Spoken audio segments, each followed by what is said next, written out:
जय हिंद, जय भारत। दोस्तों, आज मैं आपको एक ऐसा राज खोलने जा रहा हूँ दोस्तों, जो बाबा साहब से जुड़ा है। दोस्तों, आपने देखा होगा बीजेपी, कांग्रेस ये जितनी भी राजनीतिक पार्टियाँ हैं ना, जितनी भी, सबने बाबा साहब को अपने फ़ायदे के लिए यूज़ किया है और वो पब्लिक के सामने या किसी कम्युनिटी के सामने बाबा साहब को ऐसा पेश करते हैं दोस्तों सिर्फ उतनी देखो जैसे कहते हैं हर सिक्के के दो पहलू होते हैं दोस्तों जितनी भी ये राजनीतिक पार्टियां चाहे ये बीजेपी हो चाहे ये कांग्रेस हो दोस्तों ये हमेशा ना अपने जो इनका फायदा होता है ना उससे रिलेटेड चीजें देखती हैं कि इसमें बाबा साहब ने जो कहा है वो हमारे फेवर में कौन सी चीजें हैं वो आपके सामने रख देती है। यही हाल कांग्रेस का था।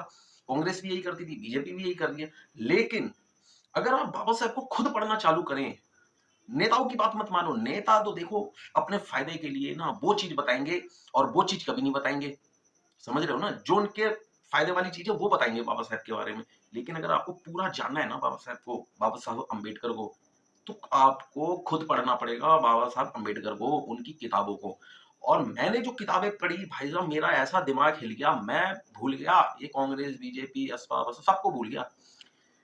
क्योंकि अगर आप बाबा साहब को पढ़ोगे ना आपके लिए ना राष्ट्र, देशभक्त, देशभक्ति सबसे सर्वोपरि हो जाएगी अगर आपने पढ़ लिया। लेकिन हमारे कुछ नेता है ना वो आपको सिर्फ उतना बताते हैं कि आप ना इतने में रहो। अगर आप बाबा साहब को पढ़ोगे ना आपके लिए राष्ट्रभक्ति सबसे सर्वोपरि हो जाएगी।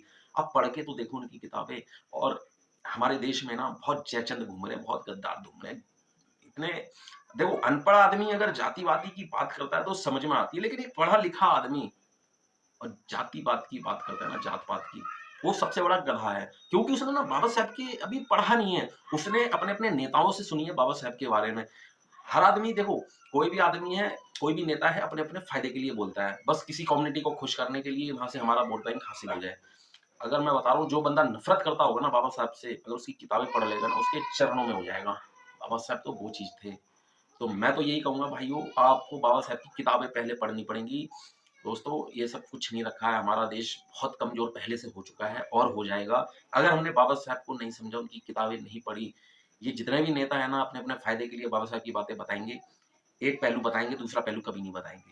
तो जय हिंद, वंदे मातरम दोस्तों, बाबा साहब को थोड़ा समझने की ज़रूरत है, ना कि उनकी मूर्ति तोड़ने की ज़रूरत है।